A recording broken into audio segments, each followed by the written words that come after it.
بعد از 40 سال این معنا محقق شد به خاقانی که یک دم با خدا بودن به از ملک سلیمان.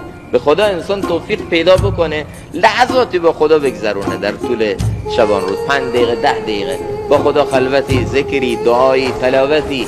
والله قیمت این لحظات، قیمت این دقایق از تخت سلاطین یه روز انسان میفهمه که بالاتر. کاش اینو میداشته. یه روزی انسان میفهمه که کفش کهنه یک کارگری که برای نماز 5 وقت اومده به مسجد، این کفش کهنه از تاج و تخت سلاطین قیمتش بالاتر بوده.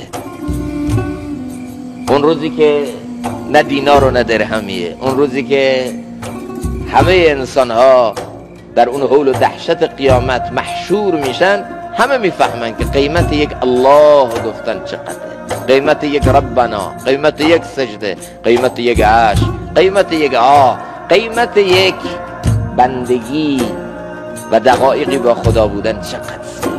بعد از 40 سال این معنا محقق شد به خاقانی که یک دم با خدا بودن به از ملک سلیمان.